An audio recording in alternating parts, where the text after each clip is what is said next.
ومن يضلل فلا هادي له وأشهد أن لا إله إلا الله وحده لا شريك له وأشهد أن محمدا عبده ورسوله أما بعد فأعوذ بالله من الشيطان الرجيم بسم الله الرحمن الرحيم قد أفلح المؤمنون الذين هم في صلاتهم خاشعون والذين هم عن اللغو معرضون والذين هم للزكاة فاعلون والذين هم لفروجهم حافظون إلا على أزواجهم أو ما ملكت أيمانهم فإنهم غير ملومين فمن ابتغى وراء ذلك فأولئك هم العادون والذين هم لأماناتهم وعهدهم راعون والذين هم على صلواتهم يحافظون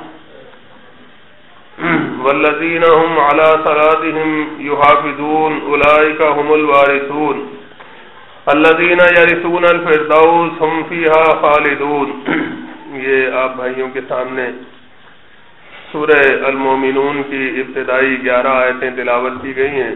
مکے میں یہ سورت نازل ہوئی ہے اور جو اس کا عنوان ہے سورہ مومنون وہ پہلی ہی آیت میں موجود ہے جس میں اللہ تعالیٰ نے یہ خبر دی ہے کہ مومن کامیاب ہو گئے. یعنی کامیابی کس کے لیے؟ ایمان والوں کے لیے. آپ دیکھیں کہ مکے میں یہ سورت نازل ہوئی ہے اور اس کے نازل ہونے کا دور تقریباً وہ ہے کہ جب اللہ کے نبی صلی اللہ علیہ وسلم اور صحابہ کرام رضی اللہ عنہم مکے میں ستائے جا رہے تھے. ان کو تکلیفیں دی جا رہی تھیں، تنگ کیا جا رہا تھا اس بنا پر کہ وہ الہ واحد کی بندگی کی دعوت دے رہے تھے. لوگوں کو یہ بتا رہے تھے کہ لوگوں تمہارا الہ اکیلا ہے، اللہ تعالیٰ ہی اکیلا تمہارا داتا ہے، وہی اکیلا تمہارا غوث اور دستگیر ہے، وہی اکیلا تمہارا حاجت روا ہے، اسی کو مدد کے لیے پکارو، اسی کی ہر قسم کی عبادت کرو، یہ اس کا حق ہے. اور اگر تم نے ایسا نہ کیا، اپنی موجودہ روش کے اوپر ہی جمے رہے، ابراہیم علیہ السلام اسماعیل علیہ السلام کو پکارتے رہے، لاکھ منات کی نظر و نیاز کرتے رہے، اللہ کی مخلوق کو اللہ کے ساتھ ساجھی اور ہمسر بناتے رہے، تو یاد رکھو کہ اللہ کے عذاب سے تم بچ نہیں سکتے ہو. دنیا میں بھی اللہ کا عذاب تمہارے اوپر آتا رہے گا اور پھر آخرت میں ہمیشہ کی جہنم میں تم داخل کر دیے جاؤ گے. وہاں تمہیں جلنا ہوگا، وہاں آگ ہی اوڑھنا ہوگی، آگ ہی بچھونا ہوگی. اور کھانے پینے کے لیے وہ چیزیں ہوں گی کہ جنہیں تصور بھی نہیں کر سکتا انسان کھانے پینے یا حلق سے اتارنے کا. تو اپنے خیر خواہ بنو اور دنیا اور آخرت میں اپنے جسم و جان کو اللہ کے عذاب سے بچاؤ، الہ واحد کی بندگی اختیار کرو. اس بات کو مان لو، کامیاب ہو جاؤ گے. قولوا لا الہ الا اللہ تفلحوا، یہ اقرار کر لو کہ اللہ کے علاوہ کوئی الہ نہیں ہے، تم کامیاب ہو جاؤ گے. تو لیکن اس دعوت کے جواب میں مشرکین مکہ اللہ کے نبی صلی اللہ علیہ وسلم ہوں یا صحابہ کرام رضی اللہ عنہم ہوں، تھوڑے سے ایمان والے تھے. ان کو تنگ کرتے تھے، ستاتے تھے، مارتے تھے، برا بھلا کہتے تھے اور اپنی دانش میں ہر کوشش کرنے کے لیے وہ تیار تھے کہ جس سے یہ ایمان کی دعوت رک جائے. تو ایسے ماحول میں کہ جبکہ ایمان والے تھے بھی چند ہی، اللہ کے نبی صلی اللہ علیہ وسلم کی دعوت کے اوپر مکے میں ایک کثیر تعداد ایمان نہیں لائی، بلکہ تھوڑے ہی لوگ تھے. ان میں بھی زیادہ تر وہ لوگ تھے کہ جو معاشرے میں کمزور سمجھے جاتے تھے، مالی لحاظ سے بھی طاقتور نہیں تھے اور معاشرتی لحاظ سے بھی ان کا معاشرے میں کوئی ایسا اہم مقام نہیں تھا. چند ہی ایسے لوگ تھے کہ جو معاشی طور پہ خوشحال تھے، لیکن ایمان اختیار کرنے کی بنا پر انہیں بھی بہت ساری پریشانیوں کا سامنا تھا. تو ایسے ماحول میں اللہ تعالیٰ نے یہ بیان فرمایا کہ ایمان والے کامیاب ہوئے. حالانکہ ظاہری نظر سے دیکھنے والا وہ تو یہ دیکھتا ہوگا کہ مشرکین کی تجارت خوب پھیل رہی ہے، مالدار بھی ہے، ان کے پاس سرداری بھی ہے اور دنیاوی عیش و آرام بھی انہیں حاصل ہے، اور جو ایمان والے ہیں وہ پھٹے پرانے کپڑے پہنے ہوئے ہیں، پریشان حال ہے، ستائے جا رہے ہیں، کھانے کو نہیں ہے۔ تو لیکن اللہ تعالیٰ کے نزدیک جو اصل کامیابی ہے وہ آخرت کی ہے، دنیا کی نہیں ہے۔ دنیا تو آزمائش کی جگہ ہے، اللہ تعالیٰ کسی کو کم دیتا ہے، کسی کو زیادہ دیتا ہے، ہر صورت میں اس کی آزمائش ہے۔ اصل جو کامیابی ہے وہ آخرت کی ہے۔ فمن زحزح عن النار وادخل الجنۃ فقد فاز، کہ جو جہنم کی آگ سے بچا لیا گیا اور جنتوں میں داخل کر دیا گیا تو کامیاب وہ ہے۔ اللہ کی کتاب کے مطابق کامیابی کا معیار یہ ہے کہ جو اللہ کی پکڑ سے، اللہ کے عذاب سے بچ جائے۔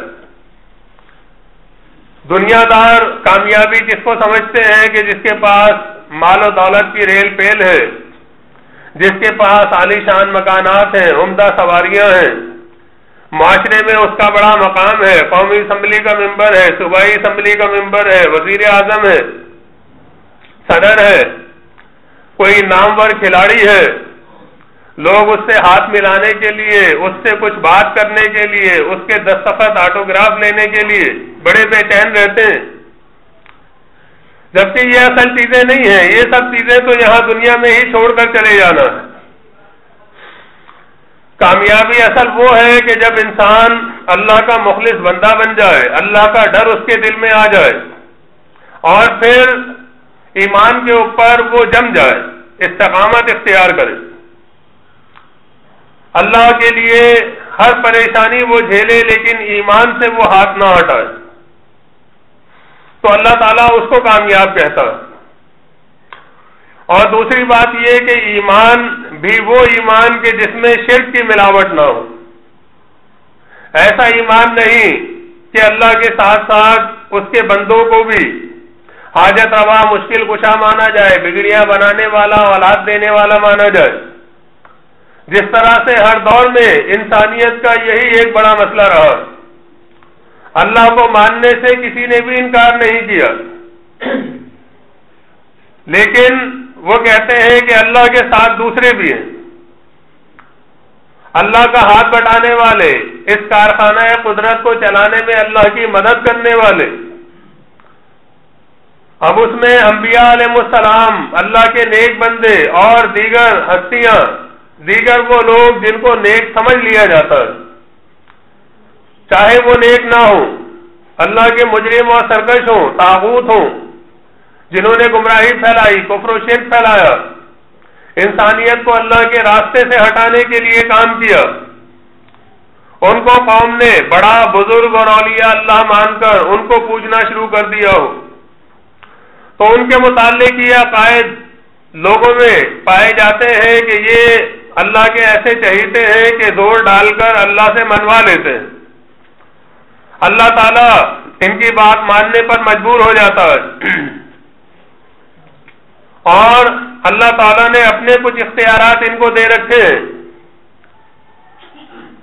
تو اس بنا پر ان کو اللہ کی ذات میں، صفات میں، حقوق اور اختیارات میں انسانیت شریک ٹھہرانے لگتی۔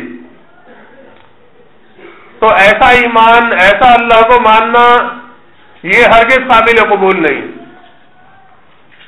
اللہ تعالیٰ نے سورہ یوسف میں یہی بیان فرمایا ہے کہ وما یؤمن اکثرهم باللہ الا وهم مشرکون، کہ ان کی اکثریت اللہ کو مانتی تو ہے لیکن شرک کے ساتھ ہے، وہ مشرک ہی۔ اللہ کو مشرکین مکہ بھی مانتے تھے۔ قرآن میں اللہ تعالیٰ نے بیان فرمایا ہے کہ ان سے پوچھا جاتا تھا کہ زمین و آسمان کو کس نے بنایا ہے، کون مالک ہے اس کا؟ وہ کہتے تھے کہ اللہ۔ ان سے پوچھو بارش کون برساتا ہے، کہتے تھے کہ اللہ برساتا ہے۔ ان سے کہو کہ کون تمہیں رزق دیتا ہے، تو یہ کہتے تھے کہ اللہ دیتا ہے۔ یہ ساری باتوں کا اقرار کرتے تھے، لیکن ساتھ ساتھ اپنے ہاتھ سے جن کو تراش کر ان کے آگے ہاتھ جوڑ کر کھڑے ہوتے تھے ان کے متعلق ان کا یہ عقیدہ تھا کہ ہؤلاء شفعاؤنا عند اللہ، کہ یہ اللہ کی بارگاہ میں ہمارے سفارشی ہیں، اللہ کی بارگاہ بہت اونچی ہے، ہماری وہاں تک رسائی ممکن نہیں ہے۔ یہ جو اتنے پہنچے ہوئے ہیں، انہوں نے اتنی عبادت کی ہے، تو اللہ نے ان سے خوش ہو کر ان کو یہ منصب دے دیا ہے کہ یہ اللہ کے پاس سفارش کریں اور پھر ہمارے کام بنے۔ تو اللہ تعالیٰ نے فرمایا سورہ یونس میں کہ قُلْ أَتُنَبِّئُونَ اللَّهَ، کہ تم اللہ کو وہ بات بتاتے ہو بِمَا لَا يَعْلَمُ فِي السَّمَاوَاتِ وَلَا فِي الْأَرْضِ، کہ جو اسے زمین و آسمان میں نہیں معلوم ہے۔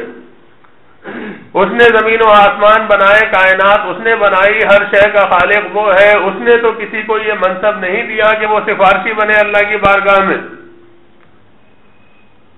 اور سفارش تو وہ کرتا ہے کہ جو علم میں زیادہ ہو، اختیار میں کم ہو، اس وجہ سے کہ اگر اس کے پاس اختیار ہو تو وہ خود ہی وہ کام کر دے، اسے سفارش کرنے کی ضرورت کیا ہے؟ تو اللہ تعالیٰ کے پاس تو علم بھی زیادہ ہے، سارا علم اس کے پاس ہے، سارا اختیار اس کے پاس ہے۔ تو اس طرح سے اللہ کے علم کو جو تم کم ثابت کرتے ہو کہ اسے بھی بتانے کی ضرورت پیش آتی ہے کہ فلاں کو یہ چاہیے، فلاں اس چیز کا ضرورت مند ہے، تو فرمایا سبحانہ و تعالی عما یشرکون، اللہ تعالیٰ بلند ہے، پاک ہے اس کی ذات ان عیبوں سے کہ جو یہ شرک کر کے اس کی طرف منسوب کر رہے ہیں۔ تو یہ ان لوگوں کا عالمیہ تھا، نوح علیہ السلام کی قوم کا بھی یہی عالمیہ تھا۔ وہ بھی یہ کہتے تھے کہ یہ جو بابا جن کو ہمارے باپ دادا پوجتے چلے آ رہے ہیں، ان کو نہیں چھوڑنا ہے، لا تذرن آلہتکم، اپنے ان الہوں کو نہ چھوڑنا، ولا تذرن ودا ولا سواع ولا یغوث ویعوق ونسر، یہ ود بابا، یغوث بابا، یعوق بابا، نصر بابا، ان کو نہیں چھوڑنا۔ یہ نیک لوگ تھے، حدیث میں آتا ہے کہ جب یہ مر گئے تو ان کی قبروں سے لوگ وابستہ ہو گئے اور پھر ان کی مورتیاں بنا لی، تمثیلیں بنا لی، تصویریں بنا لی اور ان کی عبادت شروع کر دی۔ تو اسی طرح سے آج اس قوم کی صورتحال بھی کم و بیش ویسی ہی ہے جیسے ہر دور کے مشرکین کی رہی، بلکہ بہت سے معاملات میں تو ان سے بھی ابتر ہے، ان سے بھی زیادہ یہ شرک میں آگے بڑھے ہوئے۔ کس طرح سے کہ وہ مشرکین مکہ تھے، سورہ اعراف میں اللہ تعالیٰ نے بیان فرمایا کہ اولاد کے لیے اللہ سے دعا مانگتے تھے، اللہ تعالیٰ اولاد دیتا تھا تو پھر یہ اس کے ساتھ شرک کرتے تھے۔ جس طرح سے کسی کا نام وہ عبد ود رکھ دیتے تھے، ود کا بندہ، کسی کا نام عبد مناف، مناف کا بندہ۔ لیکن آج کے دور کے یہ کلمہ پڑھنے والے جو شرک کر رہے ہیں، ان کی آپ ایک تعداد ہے، اس کو آپ دیکھیں کہ وہ اولاد کے لیے بھی غیر اللہ سے ہی دعائیں مانگتے ہیں، مزار والوں کو، قبر والوں کو پکارتے ہیں۔ کوئی کہتا ہے بابا شاہ جمال پتر دے رتا لال، بابا شاہ جمال سے اولاد مانگتا ہے۔ کوئی کہتا ہے کہ اللہ کے نبی صلی اللہ علیہ وسلم میری جھولی بھریں گے، بھر دو جھولی میری یا محمد۔ اور کوئی جو ہے کسی اور مزار اور قبر کے اوپر جاتا ہے کہ یہاں سے مجھے اولاد مل جائے گی۔ تو یہ مشرکین مکہ سے زیادہ شرک میں آگے بڑھ گئے۔ اللہ تعالیٰ قرآن میں کئی جگہ پر یہ بات بیان فرماتا ہے کہ ان کا یہ حال تھا مشرکین عرب کا کہ یہ سمندر میں، دریا میں سفر کر رہے ہیں، طوفان آ جائے، کشتی ڈولنے لگے، طوفانی ہوائیں چلنے لگے تو یہ خالص اللہ کو پکارا کرتے تھے، اور اللہ تعالیٰ ہی کی پکار ان کی زبان سے نکلتی تھی۔ جب کشتی اللہ کے فضل سے صحیح و سالم کنارے پہ پہنچ گئی، یہ بچ گئے، تو پھر اللہ کے ساتھ شرک کرنے لگتے تھے۔ اور آج کی اس امت کے جو مشرکین ہیں، ان کا حال آپ دیکھیں کہ کوئی پکارتا ہے مولا علی میری کشتی پار لگا دینا، علی رضی اللہ عنہ کو کشتی پار لگانے کے لیے پکارتا ہے۔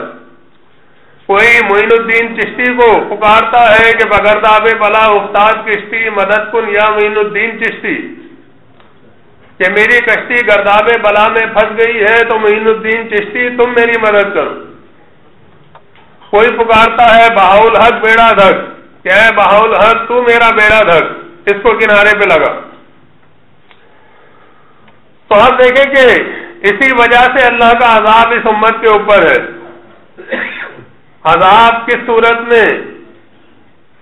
کہیں آپ دیکھیں یہودی اور عیسائی ان کے اوپر مسلط ہیں، عراق میں ہوں، افغانستان میں ہوں، ان کی آبادیوں کے اوپر بمباری کرتے ہیں، ان کے ملکوں کے اوپر قبضہ کرتے ہیں، ان کے جوانوں کو قید کر لیتے ہیں، اپنے قید خانوں میں ٹھونس دیتے ہیں،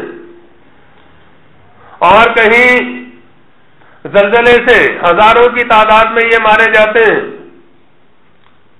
کہیں آپس میں لڑ لڑ کر یہ ایک دوسرے سے مرتے ہیں۔ آپ دیکھیں یہاں ہمارے اپنے ملک کی کیا صورتحال، بم دھماکے ہوتے ہیں، سینکڑوں مارے جاتے ہیں، آپس میں لڑ لڑ کر ایک دوسرے کی املاک کو یہ تباہ کرتے ہیں، آگ لگاتے ہیں، قتل کرتے ہیں دوسروں کو، کسی کو سیاسی مخالفت کی بنا پر، کسی کو مسلکی مخالفت کی بنا پر۔ دعوے دار سب یہی ہے کہ ہم کلمہ پڑھتے ہیں، اللہ کے نبی صلی اللہ علیہ وسلم کو مانتے ہیں، لیکن وہ ایمان نہیں ہے کہ جو انسان کو انسان بنائے، اللہ کا بندہ بنائے، اللہ کا ڈر جس سے دل میں پیدا ہو۔ اللہ کا دیا ہوا رزق ہے، اللہ کے بندوں کی نظر و نیاز کی جا رہی ہے، عبد القادر جیلانی کی 11ویں کی جا رہی ہے، اور اللہ کے نبی صلی اللہ علیہ وسلم کی 12ویں کی جا رہی ہے، اور جعفر صادق کے کوڑے بھرے جا رہے ہیں، حسن و حسین رضی اللہ عنہما کے نام کا شربت تقسیم کیا جا رہا ہے۔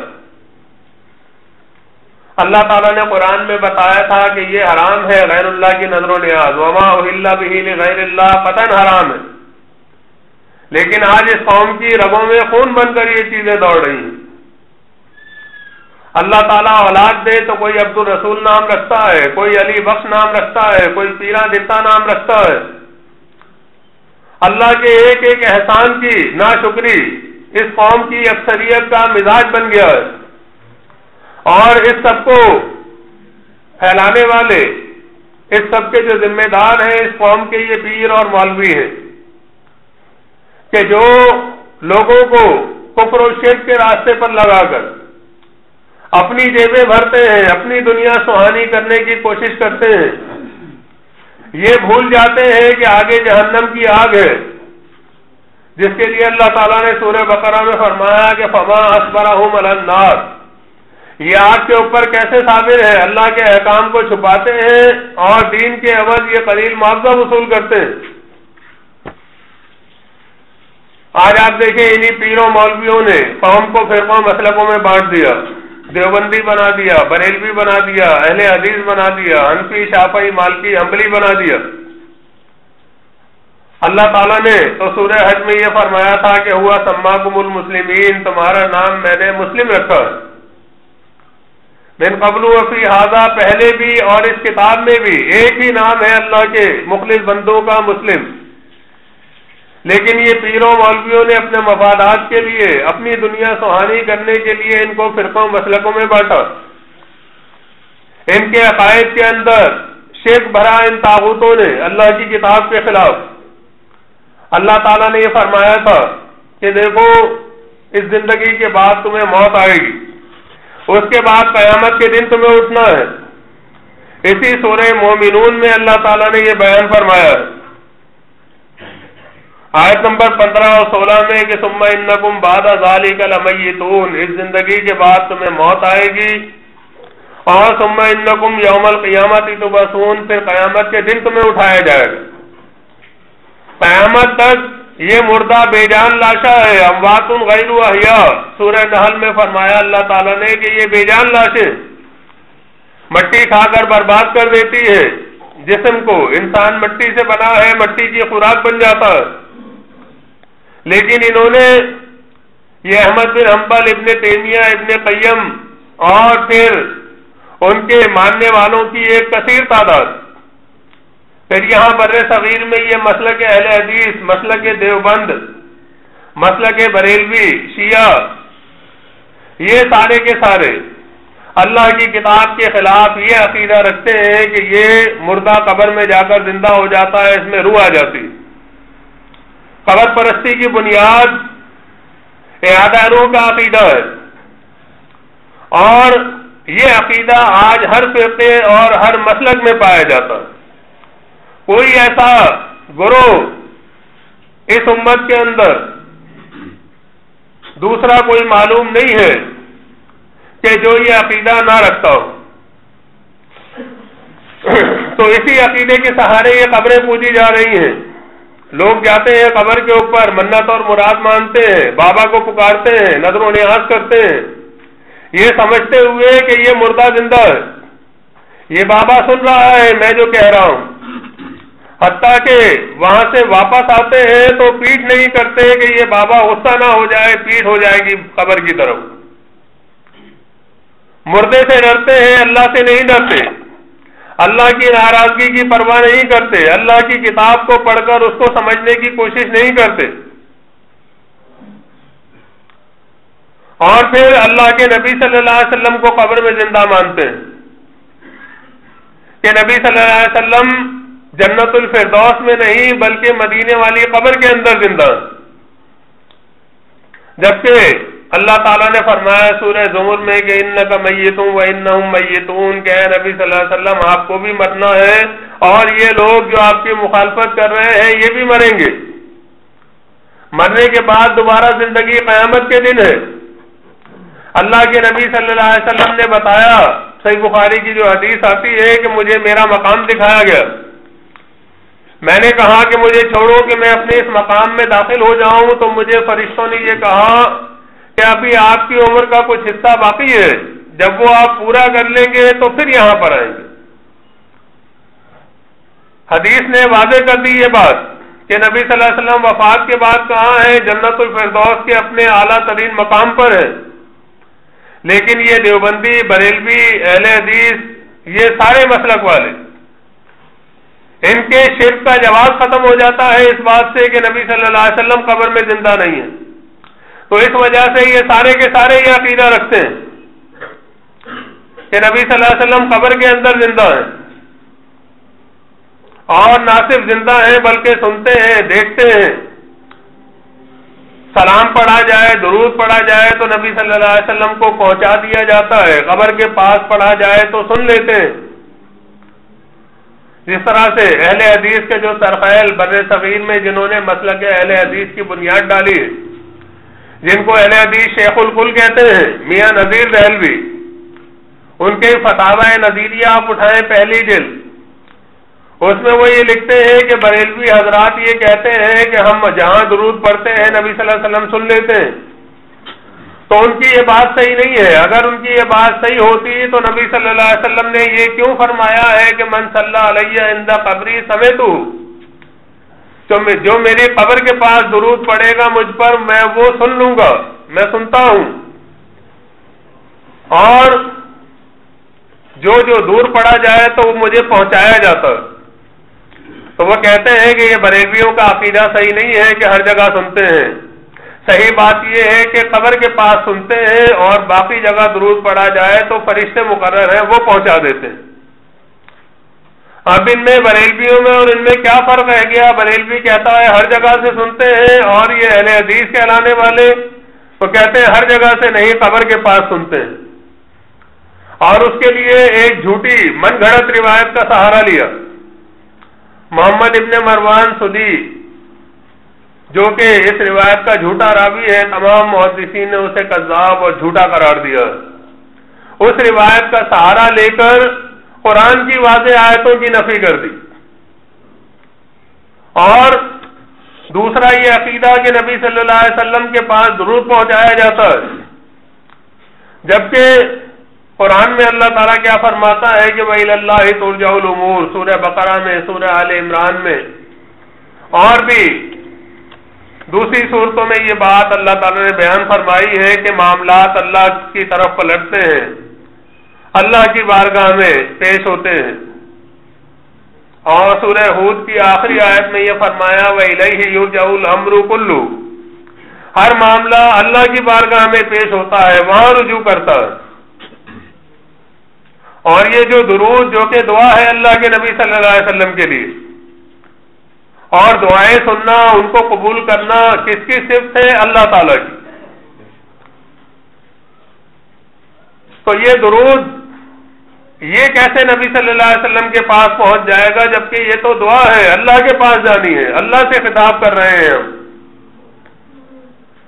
تو یہ آج امت کے اندر ایمان کی بربادی کا عالم ہے، حتیٰ کہ جو سعودی عرب والے ہیں، حنبلی مسلک کے ماننے والے، احمد بن حنبل کے پیروکار، وہ بھی یہی عقیدہ رکھتے ہیں کہ نبی صلی اللہ علیہ وسلم اپنی قبر کے اندر زندہ ہیں۔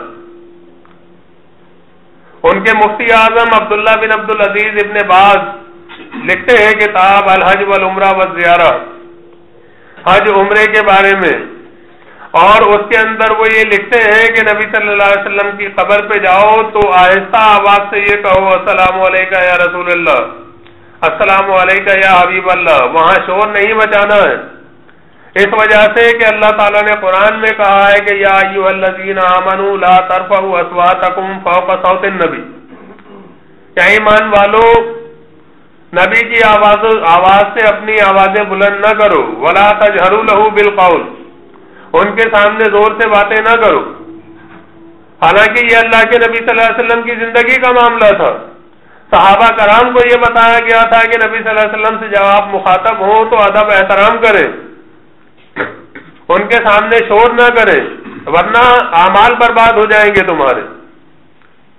یہ نبی صلی اللہ علیہ وسلم کی زندگی کا معاملہ تھا، وفات کے بعد کا معاملہ نہیں ہے۔ نبی صلی اللہ علیہ وسلم دنیا میں نہیں ہے، بلکہ وہ جنت الفردوس کے اپنے مقام میں ہے۔ لیکن یہ مفتی اعظم سعودی عرب کتنا بڑا نام ہے، آپ دیکھیں، وہ بھی اسی مشرکانہ عقیدے کے حامل کہ نبی صلی اللہ علیہ وسلم قبر کے اندر زندہ ہیں، وہاں شور نہیں کرنا چاہیے، وہاں صلاۃ و سلام پڑھنا چاہیے۔ تو ایسے ایمان کے لیے اللہ تعالیٰ نے نہیں فرمایا ہے کہ وہ فلاح پا جائے گا ایسے ایمان کا حامل، بلکہ وہ ایمان کہ جس میں اللہ تعالیٰ کو اپنی ذات میں، صفات میں، حقوق اور اختیارات میں ہر لحاظ سے اکیلا مانا جائے، نہ کسی نبی کو، نہ کسی ولی کو، نہ کسی جن کو، فرشتے کو، کسی بھی مخلوق کو اللہ کے ساتھ ساجھی اور شریک نہ بنایا جائے، خالص اللہ کی عبادت کی جائے۔ اور جو یہ کفر و شرک پھیلانے والے ہیں، جنہوں نے امت کو گمراہ کیا ہے، مشرکانہ عقائد پھیلائے ہیں، ان کا دشمن بنے انسان، ان کا کفر کرے طاغوت کا۔ ایمان کی بنیادی شرط ہے کہ فَمَن يَكْفُرْ بِالطَّاغُوتِ وَيُؤْمِن بِاللَّهِ فَقَدِ اسْتَمْسَكَ بِالْعُرْوَةِ الْوُثْقَىٰ لَا انفصام لها، کہ جو طاغوت کا کفر کرے اور اللہ پر ایمان لائے تو اس نے ایسا مضبوط سہارا تھاما ہے جو اس سے کبھی نہ چھوٹے گا۔ آج بہت سے ایسے لوگ ہیں کہتے ہیں کہ جی ہم ان کے پیچھے نماز پڑھ لیتے ہیں، ہماری اپنی نماز، ان کی اپنی نماز۔ صحیح ہے کہ ان کے عقائد میں شرک ہے، لیکن ہم کیا کریں، جماعت سے نماز پڑھنی ہے، جبکہ اللہ تعالیٰ نے ایمان والوں کے اوپر عبادت فرض کی ہے۔ نماز، روزہ، حج، زکوٰۃ، ہر چیز ایمان والوں کے لیے۔ مشرکوں کے اوپر اللہ تعالیٰ نے کوئی عبادت فرض نہیں کی ہے، تو جب اس کے اوپر وہ عبادت فرض ہی نہیں ہے تو ایک ایمان کا دعوے دار اس کے پیچھے کیسے نماز پڑھے گا؟ یہ تو اللہ کے وقار کو للکارنے والی بات ہے کہ ایک اللہ کے ساتھ شرک کرنے والا ہے، اس کو اپنا امام بنایا جائے، اپنے سے آگے اس کو سمجھا جائے۔ تو یہ ایمان نہیں ہے۔ ایمان یہ ہے کہ اللہ کے لیے ساری دنیا ناراض ہو لیکن اللہ کو راضی کرنا، اللہ کی پکڑ سے بچنا ہے، اللہ کی بارگاہ میں پیش ہونا ہے، دنیا کا نہیں اللہ کا ڈر ہو، اور ثواب دینے والا اللہ تعالیٰ ہے۔ اللہ کا بندہ اللہ کے وقار کو سامنے رکھتے ہوئے اکیلا نماز پڑھے گا، مشرک کو امام نہیں بنائے گا، کسی دیوبندی کو، بریلوی کو، اہل حدیث کو، یا کسی اور جو بھی یہ فرقے مسلک والے ہیں، اللہ کے وقار کے لیے اکیلا نماز پڑھے گا تو اللہ تعالیٰ اس کے دل کی نیت کو جانتا ہے، وہ اسے اجر دے گا۔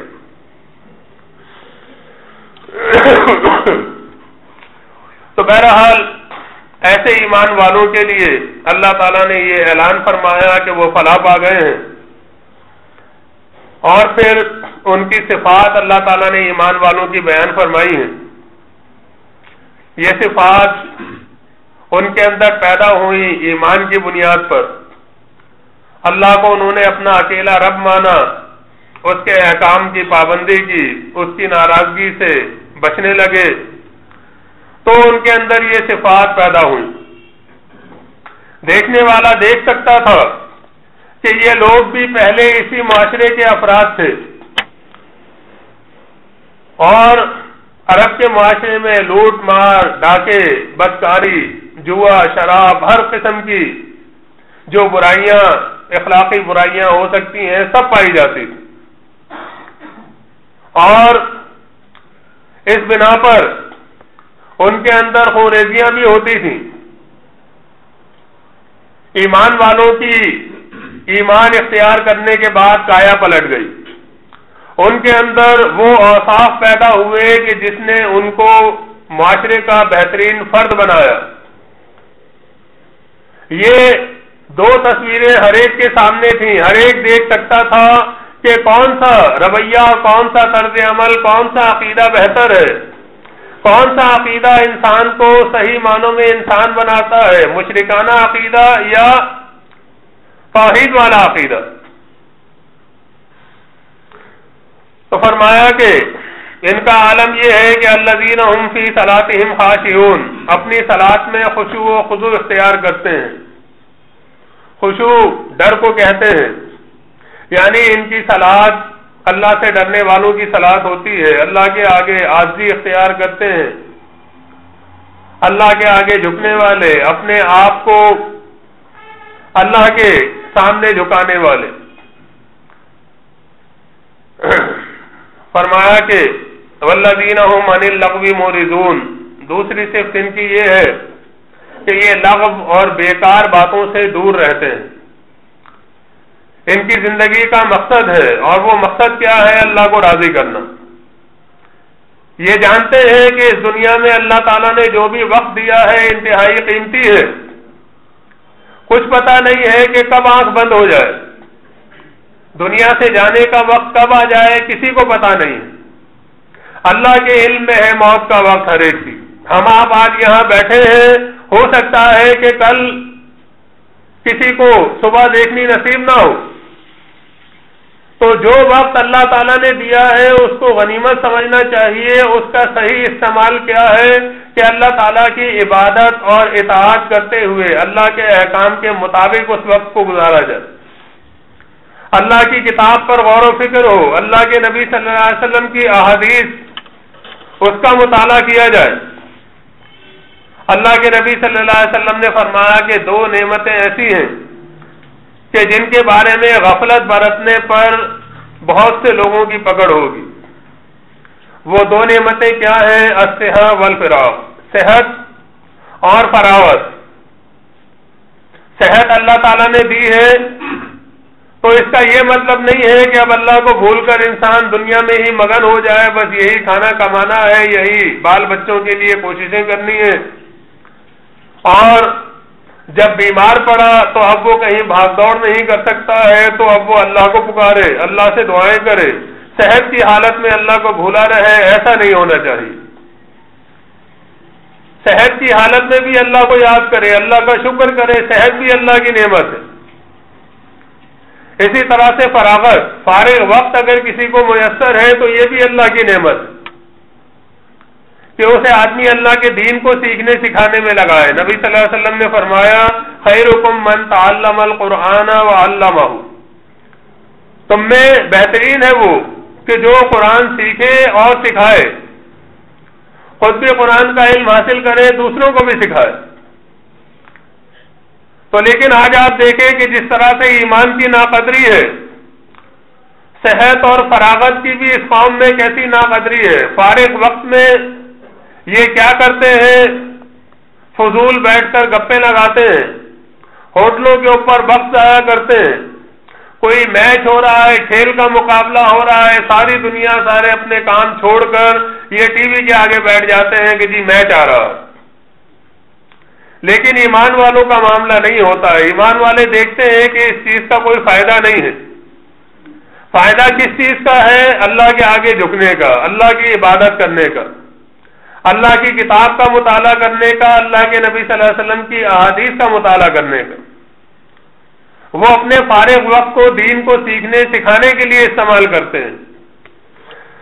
تو فرمایا کہ ایمان والوں کی صرف کیا ہوتی ہے کہ لغو اور بیہودہ بیکار چیزوں کے وہ پیچھے نہیں پڑتے، ان سے اعراض کرتے ہیں. دنیا کا ذوق چاہے یہ ہو کہ وہ لغو اور بیکار کاموں میں اپنا وقت ضائع کر رہی ہے، اپنے مقصد تخلیق کو پہچاننے کے لیے تیار نہیں ہے. لیکن ایمان والے وہ سمجھتے ہیں کہ ہم دنیا میں مہمان ہیں اور دنیا میں جو بھی وقت ہم نے گزارا اس کا اللہ کے پاس حساب دینا. فرمایا والذین هم للزکاۃ فاعلون، یہ ایمان والے وہ ہوتے ہیں کہ جو فاعلین زکوٰۃ ہوتے ہیں، اللہ کے راستے میں خرچ بھی کرتے ہیں اور اللہ کے لیے ہر قسم کی قربانی دیتے ہیں.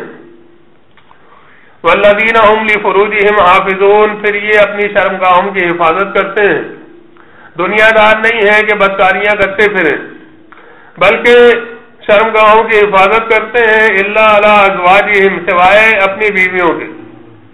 او ما ملکت ایمانہم، یا پھر ملک یمین ہے، باندھی ہے، اس کے علاوہ فإنہم غیر ملومین، تو اس معاملے میں ان کے اوپر کوئی ملامت نہیں ہے. جو جائز ذرائع ہیں خواہشات کو پورا کرنے کے، اس کے بارے میں کوئی ملامت نہیں ہے. البتہ فمن ابتغى وراء ذلك، جو اس کے علاوہ دوسری راہیں ڈھونڈتے ہیں، فرمایا کہ فاولئک هم العادون، یہی وہ لوگ ہیں کہ جو حد سے آگے بڑھنے والے اور اللہ کی حدوں کو توڑنے والے ہوتے ہیں. والذین هم لاماناتهم وعهدهم راعون، ایمان والے وہ ہوتے ہیں کہ اپنی امانتوں کی بھی پاسداری کرتے ہیں اور اپنے عہد اور وعدے کی بھی پاسداری کرتے ہیں. ایمان والوں کی صفت ہوتی ہے کہ وہ خیانت نہیں کرتے، وعدہ کرتے ہیں اسے پورا کرتے ہیں. اللہ کے نبی صلی اللہ علیہ وسلم کے لیے مکے میں یہ مشہور تھا کہ یہ صادق اور امین ہے، سچے ہیں، جھوٹ نہیں بولتے ہیں. امین ہے، ان کے پاس کوئی امانت رکھوائی جائے تو وہ ضائع نہیں ہو سکتی ہے.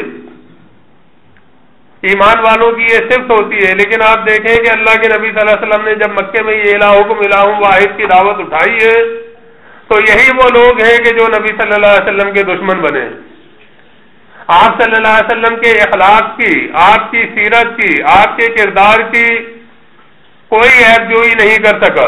اعتراض کیا تو یہ کہ یہ شخص ہمارے باپ دادا کو غلط کہتا ہے، یہ ہمارے دین کو برا کہتا ہے. لیکن ان کے اخلاق، ان کے کردار، ان کی سیرت کے اوپر کوئی انگوش نمائی نہیں کر سکا. تو ایمان والوں کی بھی یہ صفات ہونی چاہیے کہ وعدہ کریں تو پورا کریں اور امانت اگر کوئی ہو تو اس کی پاسداری کریں، اس میں خیانت نہ کریں. نبی صلی اللہ علیہ وسلم نے فرمایا کہ منافق کی تین صفات ہوتی ہیں کہ بات کرے تو جھوٹ بولے، وعدہ کرے تو وعدہ خلافی کرے اور امانت رکھوائی جائے تو خیانت کرے.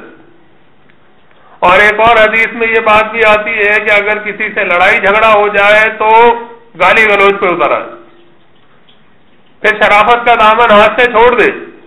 ایمان والوں کا معاملہ یہ نہیں ہوتا. ایمان والے غصے میں بھی اپنے اوپر قابو رکھتے ہیں، غصے کو پی جانے والے، لوگوں کے قصور معاف کرنے والے، وعدوں کی پاسداری کرنے والے اور سچ بولنے والے، ہر حال میں چاہے کتنا ہی نقصان ہو لیکن جھوٹ سے پرہیز کرنے والے. تو یہ صفات آپ دیکھیں ایمان والوں کی بتائی گئی ہیں اور نبی صلی اللہ علیہ وسلم نے وعدے اور عہد کے بارے میں بھی یہ بتا دیا کہ لا دین لمن لا عہد لہ، کہ اس کا کوئی دین نہیں ہے کہ جو عہد کی پابندی نہیں کرتا. لا دین لمن لا امانت لہ، جو امانت کی پاسداری نہیں کرتا اس کا کوئی دین نہیں ہے، یعنی وہ دیندار نہیں ہے. فرمایا کہ والذین هم علی صلاتہم یحافظون، ایمان والے وہ ہوتے ہیں کہ اپنی صلات کی حفاظت کرتے ہیں. حفاظت سے کیا مراد ہے؟ وقت کی پابندی بھی اس میں آ جاتی ہے. ان الصلاۃ کانت علی المؤمنین کتابا موقوتا. فرمایا اللہ تعالیٰ نے سورہ نساء میں کہ صلات ہم نے وقت کی پابندی کے لحاظ سے مومنوں پہ فرض کی ہے. مشرکوں کے اوپر نہ صلات فرض ہے، نہ زکوٰۃ فرض ہے، نہ حج، نہ روزہ، کوئی عبادت ان کے اوپر فرض نہیں جب تک کہ وہ اپنے ایمان کو شرک سے پاک نہ کر لیں. تو ایمان والے جو ہیں وہ نہ صرف یہ کہ صلات ادا کرتے ہیں بلکہ اس کی حفاظت بھی کرتے ہیں. حفاظت میں وقت پر پڑھنا بھی آ جاتا ہے. دوسری چیز کہ نماز کے جو ارکان اور اس کی شرائط ہے اس کی بھی پابندی کرتے ہیں. اور تیسری چیز جو حفاظت کے ضمن میں آج ہمیں سمجھانی ہے، جو اپنا عقیدہ صحیح کر رہے ہیں ان کو، کہ جو اپنی نماز ہے وہ کسی فرقہ پرست اور کسی مسلک پرست مشرک کے پیچھے ضائع نہ کرے. کیونکہ دیوبندی، بریلوی، اہل حدیث اور حنفی، شافعی، مالکی، حنبلی، یہ جتنے فرقے ہیں ان کے پیچھے نماز ادا کرنا، ضائع کرنا ہے اپنی نماز کو. اللہ کی نافرمانی ہے. نماز وہی ہے کہ جو جماعت کے ساتھ یعنی ایمان والوں کے ساتھ جو ہے ایمان والا ادا کرے تو اس کا ثواب ہے. اور کسی مشرک کے پیچھے اگر کوئی ادا کرتا ہے تو وہ اللہ کے غضب کو وہ دعوت دے رہا ہے. اسے توبہ کرنی چاہیے، ایمان والوں کے ساتھ صلات ادا کرنی چاہیے. تو یہ دیوبندی، بریلوی، اہل حدیث کے پیچھے صلات ادا کر کے ضائع نہیں کرتے بلکہ حفاظت کرتے ہیں. کوئی ایمان والا اگر نہیں ہے ساتھ میں تو اکیلے پڑھیں گے. اللہ تعالیٰ انہیں اجر دینے والا ہے. فرمایا کہ اولئک هم الوارثون، یہی وہ لوگ ہیں کہ جو وارث بننے والے ہیں. کس چیز کے؟ الذین یرثون الفردوس، جنت الفردوس انہیں وراثت میں ملے گی.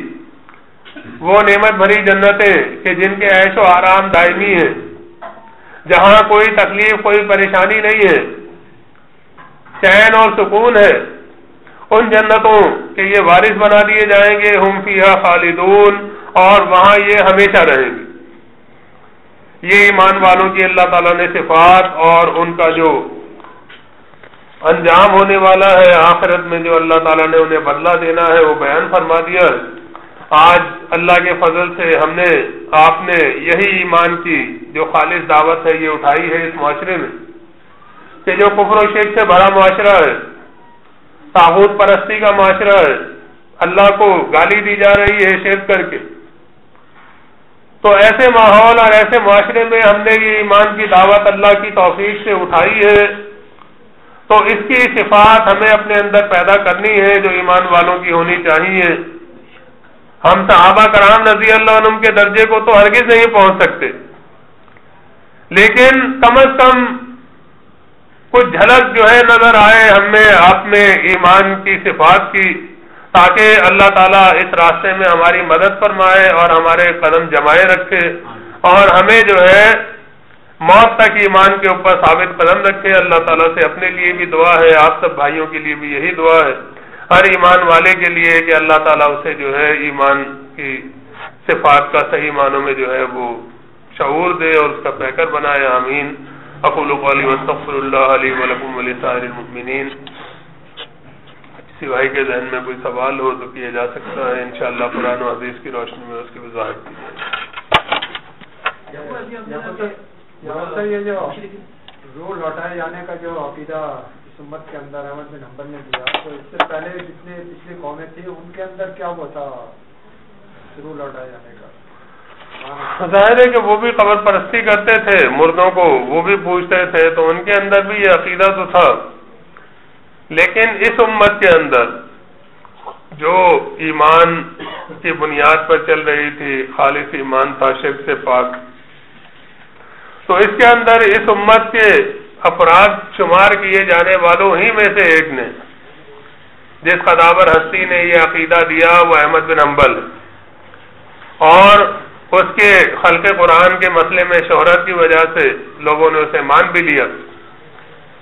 تو احمد بن حنبل اس امت کے اندر، باقی یہ کہ پچھلی امتوں میں بھی یہ عقیدہ رہا ہے، ظاہر ہے کہ وہ قبر پرست تھے، شرک کرتے تھے اللہ کے ساتھ، تو ان کو ان کے طاغوتوں نے یہ عقیدہ دیا ہوگا۔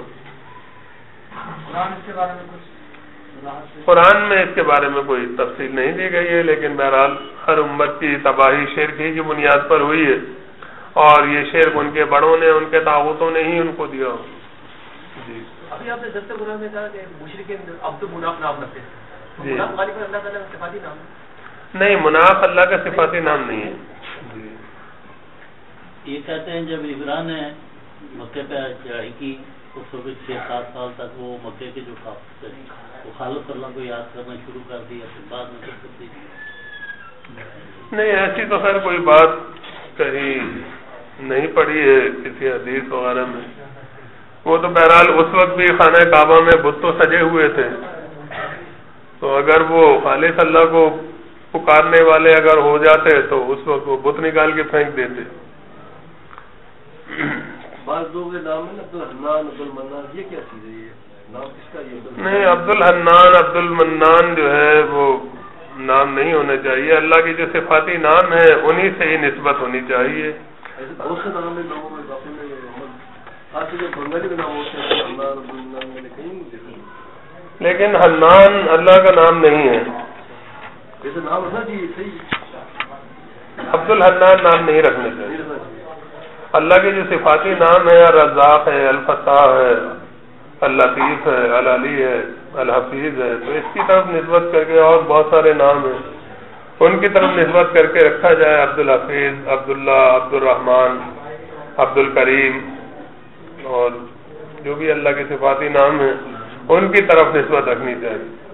اللہ کے نبی صلی اللہ علیہ وسلم کے دور میں جو صحابہ کے نام ہم دیکھیں تو اس میں کہیں یہ چیز نہیں ملتی ہے، عبد الحنان، عبد المنان وغیرہ۔ قرآن مجید پیچھے لکھے ہوتے ہیں 99 نام، اللہ تعالیٰ کی صفاتی نام لکھے ہوئے ہیں قرآن میں، عام طور پہ وہ چھاپتے ہیں ہر قرآن میں ابتدا میں۔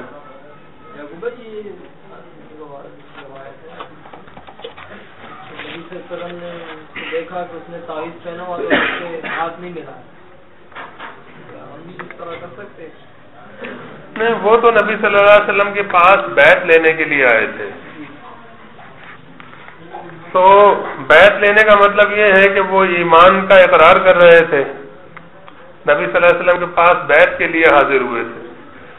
تو اس حدیث کے الفاظ یہ ہیں کہ ان صحابی نے یہ کہا کہ بایاتا ان تسع وامسکتا ان واحدہ، کہ آپ نے 9 سے بیعت کر لی اور 1 سے آپ رک گئے، کیا وجہ ہے؟ تو نبی صلی اللہ علیہ وسلم نے فرمایا کہ ان علیہ تمیمہ، اس کے گلے میں تعویذ ہے۔ تو وہ بیعت کرنے کے لیے آئے تھے، تو یہاں یہ مشرکوں میں تو یہ چیز عام ہے، ظاہر ہے تعویذ گنڈے کا ہی شرک نہیں، اور بھی بہت سارے شرک ان کے اندر ہیں، تو ان کو ہم نے جی مطلب ایمان کو ظاہر ہے کہ ابھی انہوں نے دعویٰ کیا تھا، ایمان کی تفصیلات میں بہت ساری چیزیں انہیں معلوم بھی نہیں ہوں گی، اسی میں کہ تعویذ بھی ہوگا۔ تو جب نبی صلی اللہ علیہ وسلم نے ان کو یہ کہا تو انہوں نے کوئی اعتراض نہیں کیا، بلکہ فوراً ہاتھ ڈال کے وہ توڑ دیا۔ برزخ کیا ہے اور اس کا تعین کیا جا سکتا ہے؟ برزخ پردے کو کہتے ہیں، اور وہ پردہ دنیا اور اس عالم کے درمیان ہے کہ جہاں انسان کی روح جو ہے مرنے کے بعد پہنچائی جاتی ہے۔ اللہ تعالیٰ نے فرمایا ہے اسی سورہ مومنون کی آیت نمبر 100 میں کہ وَمِن وَرَائِهِمْ بَرْزَخٌ إِلَىٰ يَوْمِ يُبْعَثُونَ، کہ یہ جو خواہش ظاہر کر رہا ہے کہ مجھے واپس لوٹا دیا جائے دنیا میں، تو ایسا ہرگز نہیں ہوگا، اب ان کے پیچھے برزخ حائل ہے، اور وہ برزخ قیامت تک ہے، یعنی اس کو یہ عبور قیامت تک کر کے یہاں دنیا میں واپس نہیں آ سکتے۔ تو اب اس عالم میں کہ جہاں اس کی روح پہنچ گئی ہے اور جہاں سے وہ دنیا میں قیامت تک نہیں آ سکتا ہے، وہیں اس کے ساتھ سوال و جواب کا، عذاب و راحت کا معاملہ ہوتا ہے، اور وہی جو ہے اصل قبر ہے اس کی، کہ جو اللہ تعالیٰ دیتا ہے ہر مرنے والے کو۔ باقی یہ جو دنیاوی قبر ہے یہ مٹی کا گڑھا ہے انسانی لاش کو چھپانے کے لیے، یہ کوئی عذاب و راحت کا مقام نہیں ہے۔ اس کو عذاب و راحت کا مقام یہ فرقہ پرست اور یہ دیوبندی بریلوی اہل حدیث اس لیے قرار دیتے ہیں تاکہ مردہ بابا کو زندہ ثابت کیا جا سکے، قبر پرستی کا جواز جو ہے وہ نکالا جا سکے۔ کافروں کے لیے آسمان کے دروازے نہیں کھولے جائیں گے، اسے کیا مراد ہے؟ اس سے یہی مطلب ہے کہ وہ جنت میں داخل نہیں ہو سکتے، جنت میں ان کا داخلہ محال ہے۔ ولا يدخلون الجنۃ، اس کے آگے یہی الفاظ آتے ہیں کہ لا تفتح لهم ابواب السماء ولا يدخلون الجنہ۔ تو باقی یہ ہے کہ نبی صلی اللہ علیہ وسلم کو جو دکھائے گئے عذاب کے مناظر، اس میں جو ہے عذاب ہوتے ہوئے دکھایا گیا، مختلف لوگوں کو، جھوٹے کو گال پھاڑے جا رہے تھے، سود خور خون کی نہر میں عذاب میں مبتلا تھا، اور جو ہے بدکار مرد عورتیں تنور میں ان کو عذاب دیا جا رہا تھا اکٹھا۔ تو آگے چلتے چلتے نبی صلی اللہ علیہ وسلم کو اپنا بھی مقام دکھایا گیا۔ تو یہ جو ہے اس حدیث کے مشتملات ہیں، لیکن برزخ کہاں ہے ہم حتمی طور سے یہ نہیں کہہ سکتے۔ بہرحال اس دنیا سے اس کا کوئی تعلق نہیں، دنیا سے الگ۔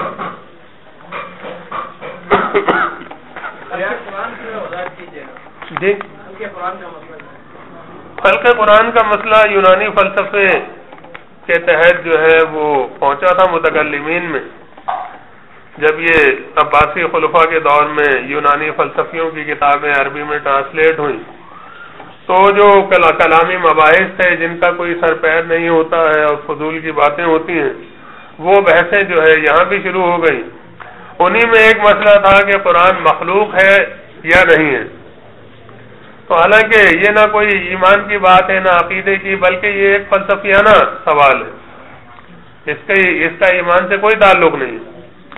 تو لیکن اس معاملے میں عباسی خلفاء جو ہے وہ جن لوگوں کے زیر اثر تھے معتزلہ کے، انہوں نے اس کو جو ہے ایک بڑا مسئلہ بنایا، اس کو جو ہے اٹھایا، شدت اس کے اوپر اختیار کی، اور اس معاملے میں دوسری طرف کچھ لوگوں نے بھی شدت اختیار کی، جن میں یہ احمد بن حنبل کو زیادہ اس سلسلے میں بڑھایا گیا، حالانکہ دوسرے بھی لوگ تھے، لیکن ایک سازش کے تحت ان کو زیادہ آگے بڑھایا گیا کہ یہ انہوں نے خلق قرآن کے مسئلے میں جو ہے تنے تنہا مقابلہ کیا، اور 3 خلفاء کا انہوں نے مقابلہ کیا، جیل برداشت کی، کوڑے کھائے،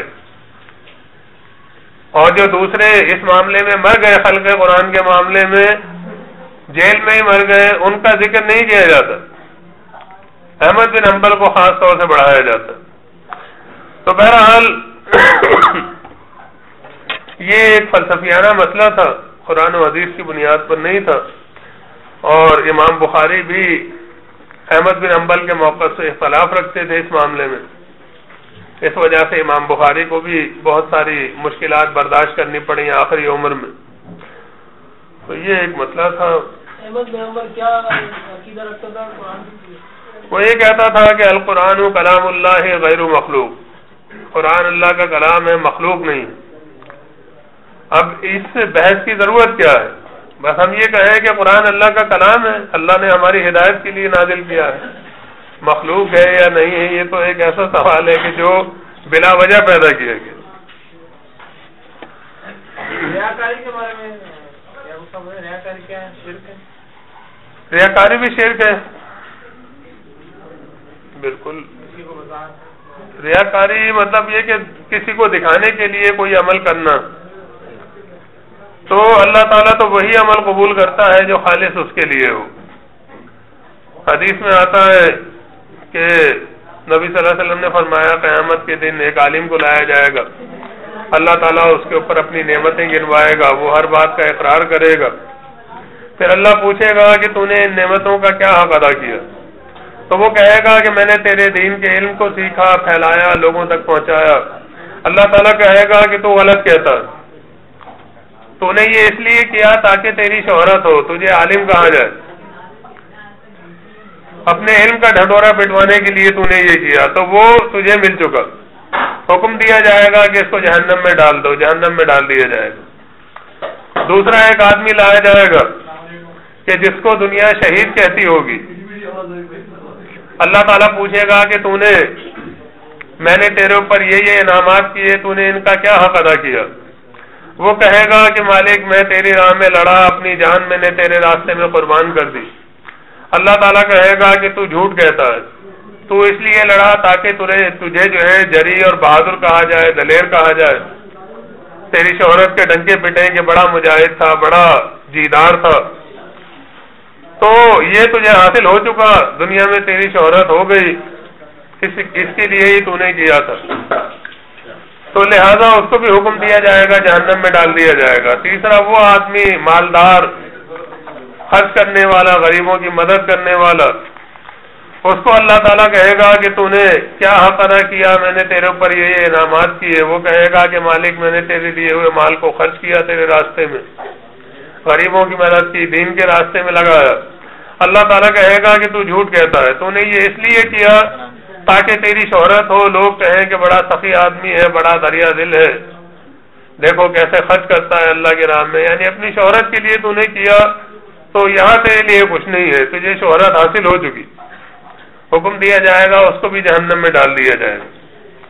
تو اللہ تعالیٰ وہی عمل قبول کرتا ہے کہ جو خالص اس کے لیے ہو، جس میں کسی غیر کو راضی کرنے کا، اس کو خوش کرنے کا یا اپنی کوئی بڑائی کا معاملہ آ جائے تو اللہ کو اس عمل کو اللہ تعالیٰ ہرگز قبول نہیں کرتا ہے، وہ منہ پہ مار دیا جائے۔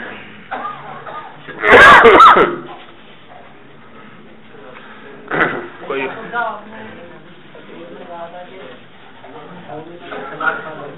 جی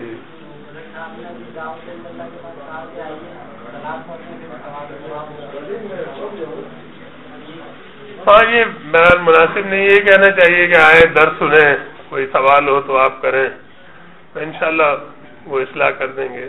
ہو جاتا ہے زبان سے کبھی کوئی نکل جاتی ہے۔ ارے ان کو تو صلاۃ کے لیے ہم نے نہیں بلانا ہے، ان کو دین ہی کی بات سنانی ہے، اس کے لیے ہی انہیں دعوت دینی ہے۔ ایک تو پورے عالم بران آتا ہے کہ جب جاہل مومن سے ہم کلام ہوتے تو وہ کہتے ہیں سلام، ایک سلام تو یہ دوسرا سلام جو جنتوں میں ہوگا، سلام سلام، دونوں سلاموں میں کیا فرق ہے؟ مطلب ایک جو وہ جاہلوں سے جان چھڑانے کے لیے ہوتا ہے، تو اس کا مطلب یہ نہیں ہے کہ انہیں عزت و احترام کے ساتھ سلام کیا جا رہا ہے، کہ انہوں نے جو حرکت کی ہے، جہالت کی، اس کی بنا پر ان کو سلام پیش کیا جا رہا ہے، بلکہ ان سے اچھی طریقے سے، بغیر الجھے، بغیر لڑے، بغیر ان کے ساتھ کوئی مطلب یہ کہ لڑائی جھگڑے کا معاملہ کیے، ایمان والے الگ ہو جاتے ہیں، تو سلامتی کے ساتھ ان سے الگ ہو جاتے ہیں، یعنی ان سے الجھتے نہیں ہیں، ان سے لڑتے نہیں ہیں، یہ نہیں کہ اینٹ کا جواب پتھر سے دے۔ اور ایک وہ ہوتا ہے سلام کہ جو ایک ایمان والا اپنے دوسرے ایمان والے بھائی کے لیے دل کے خلوص کے ساتھ دعا کے طور پہ کرتا ہے، اس کا مقصد یہ ہوتا ہے کہ اللہ تعالیٰ آپ کو اپنی سلامتی میں رکھے، حفظ و امان میں رکھے۔ تو یہ معاملہ ہے بس، اور اس کے علاوہ کوئی بات نہیں۔ ابراہیم علیہ السلام نے جو اپنے والد کو کہا تھا سلام علیکم، تو یہ بھی اسی لحاظ سے ہی سمجھا جائے گا، سلامتی والا تو نہیں تھا، کیونکہ ان کے والد نے تو یہ کہا تھا کہ ابراہیم اراغب انت عن آلہتی، یا ابراہیم اگر تو باز نہ آیا لئن لم تنتہی لارجمنک، میں تجھے پتھر مار مار کر ہلاک کر دوں گا۔ تو مطلب یہ کہ ابراہیم علیہ السلام نے جو ان کو اللہ کی عبادت کرنے کی، اللہ کو خالص اکیلا ماننے کی دعوت دی، تو اس کے جواب میں انہوں نے یہ رد عمل ظاہر کیا، مارنے کی دھمکی دی اور یہ کہا کہ تو میری نگاہوں سے دور ہو جا۔ تو ابراہیم علیہ السلام نے اسی لحاظ سے کہا کہ بھئی ان سے سلامتی کے ساتھ الگ ہو جائیں، بجائے اس کے کہ الجھیں یا کوئی جھگڑے کا معاملہ کریں۔ کوئی اور سوال نہ ہو تو پروگرام اختتام کو پہنچتا ہے۔